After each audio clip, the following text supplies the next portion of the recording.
Fashion, ladies and gentlemen. Fashion evolves at such a rapid rate. Chances are the clothing that you are wearing right now at this moment will be outdated in 10 years. The clothing that was popular when I was a child, when I was a teenager, is a thing of the past. But the one fashion trend that has not changed one bit is the suit and tie. The tie first became a very popular thing in the 17th century. It was a sign of professionalism, a sign of power. When you think of any famous figure, former president, actor, actress, even women can wear ties. You think of a guy, a woman in a suit with a tie. Roughly 1% of men is all that can tie their own ties. Most men use a knot that their buddy had tied, or they rely on a clip-on.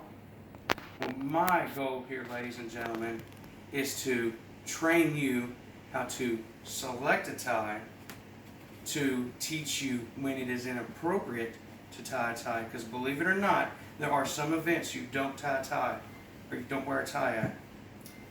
And my goal is also to teach you how to tie a simple knot. As I stated, there are over 177,000 different types of tie knots. They get so creative. They look like a rosebud. There's so many different knots you couldn't imagine. I'm going to teach you a half Windsor. So, ladies and gentlemen, as I spoke about just a second ago, I'm going to talk to you about when it's inappropriate to wear a tie. For one, it's inappropriate to wear a tie when you're going to a casual event, a dinner with your friends, a co-worker, or when you are requesting that.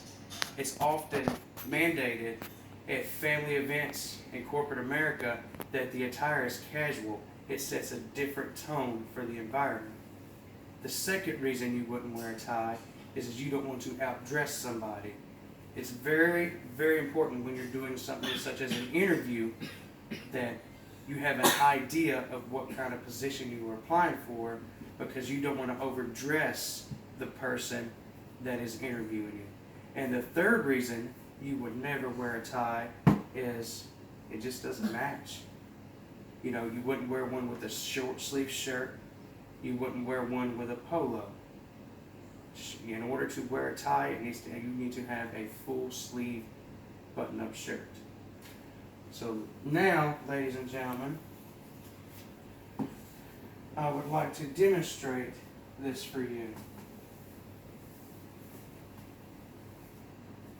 This is your standard tie. You can pick it up anywhere. The colors match the pattern. You could probably use a little bit of a different selection, but the first thing you want to do is pop your collar. You would then button the very top button. And at that point, you would grab your tie with the thread down. It would go across the back of your neck. Now, it gets often tricky when you're adjusting the length, because we all have different size torsos. So you might have to play with it a few times to get your tie perfect. I'm going to put mine right here. And then it's as simple as cross. Watch my finger placement. Pull away. Go over. In. Up. And then at that point, I would take my fingers and go between all that over and under stuff.